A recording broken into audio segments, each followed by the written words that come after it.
Ah, yes. George and Samantha, what a lovely couple. Love is in the stitches, some say. Being together is all they ever needed. But then, one day, a wind came from nowhere. Whoosh, whoosh. The strong gust swept Samantha off to an unknown place, away from George.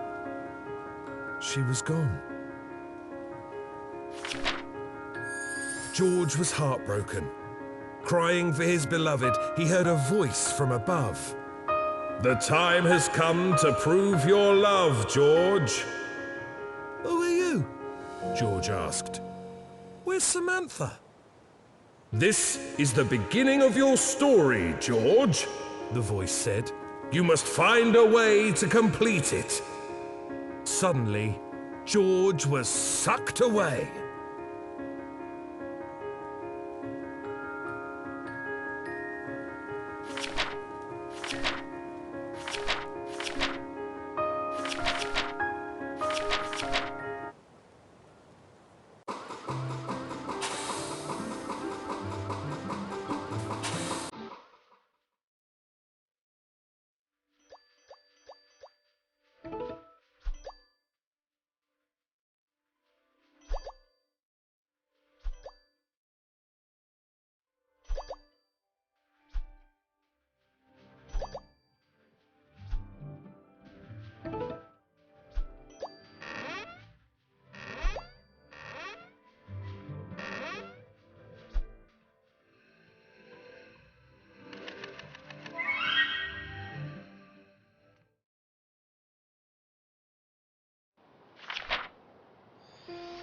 George's quest to find Samantha had brought him to a very strange place. "Where am I? What's going on?" he asked aloud to no one, because no one else was there. George was alone. He quickly realized that his weight was important in this new place. That was surprising. Almost as surprising as the floating letters he saw. How is this possible? What are they doing here? He wondered.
This place was definitely weird.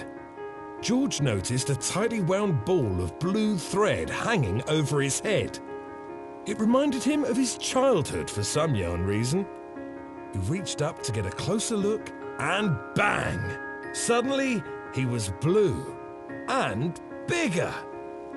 But how? His big blue self had the urge to stretch. Yes, stretch way out, and boom! Then, just as suddenly, he was red again and staring directly at a copy of himself. What is going on? How is there another red version of me? Have I been cloned?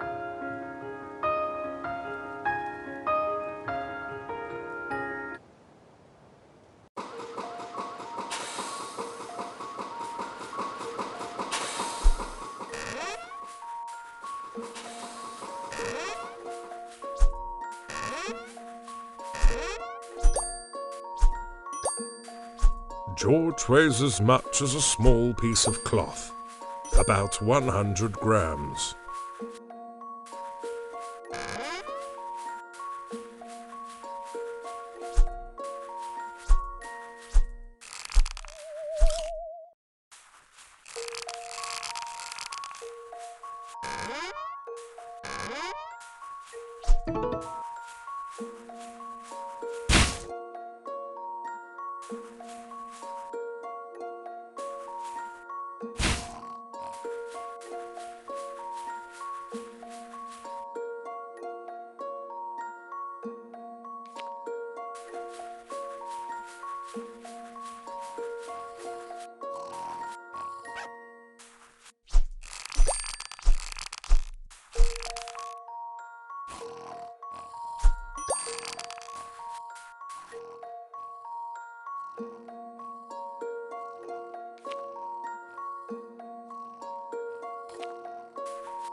The second Red George moved along with him, which gave George an idea. Perhaps he could find a way to use this clone. If this is a clone, does that mean we're spun from the same genetic thread? George wondered. That would mean it is him, but also not, but well, also is, but it was a complicated matter.